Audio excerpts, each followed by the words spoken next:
Members of all Tripura Merchants Association went to meet with the affected traders of Battala market fire incident on Wednesday. The traders told that on the fire incident of Sunday, a total of 151 shops burned to ashes.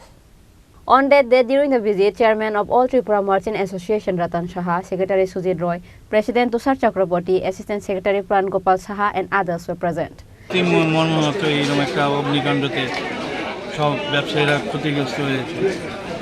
যা পরিদর্শন করে জানতে পারলাম, ওদের কাছ থেকে খবর পেলাম 155টা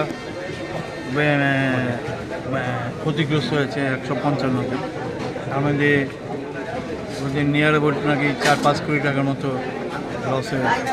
আমরাও সরকারকে বলেছি যে যাতে যত তাড়াতাড়ি পারো এটার জন্য আমাদের তরফ থেকে, আমাদের ব্যবসায়ীদের তরফ থেকে, অল ত্রিপুরা মার্চেন্ট অ্যাসোসিয়েশন থেকে আমরা অলরেডি ওনাদেরকে বলেছি যত তাড়াতাড়ি সম্ভব মার্কেটটা তৈরি করে। আজকে ওনারা আসছেন, আবার আমার সাথে কালকে কথা হয়েছিল মেয়রে, তো মেয়র অলরেডি বলেছে যে আজকে ওনারা পরিদর্শনে আসছে 11টা সাড়ে 11টার সময় নাকি ওনারা সবাই আসছে। একটা কিছু তো করবেই সরকার।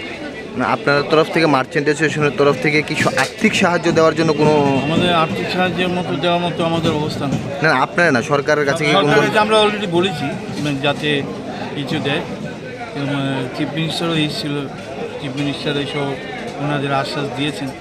আমরাও কিছু বলবো, আমাদের অ্যাসোসিয়েশনের তরফ থেকে আমরা ওনাদের কাছে দাবি রাখবো যাতে কিছু সবাই পায়, আর যত তাড়াতাড়ি মার্কেটটা পরিষ্কার করে পরিচ্ছন্ন করে সবার হাতে তুলে দিতে পারি, সেটাই আমাদের দাবি থাকে। আর যারাই আসছে মার্কেটটাকে নতুনভাবে একটা মডেল আগুন লেগে যায় তখন তো নিশ্চয়ই ওর একটা প্ল্যান প্রোগ্রাম করেই করবে, আর পুরোনোটার উপরেই নিশ্চয়ই করবে না, কিছু একটা প্ল্যান করবে। মাস্টার প্ল্যান আর তৈরি আগেও ছিল বুঝে মাস্টার প্ল্যানটা, এটা হয়তো এটা এইবার এই সুযোগে এটা কন্টিনিউ করে দেবে। আমরা এটা ডিমান্ড রাখবো আর কি, যাতে মার্কেটটা সুন্দরভাবে সাজিয়ে দিতে পারে। Reported by Pranav from Battala, Chini, Khorang.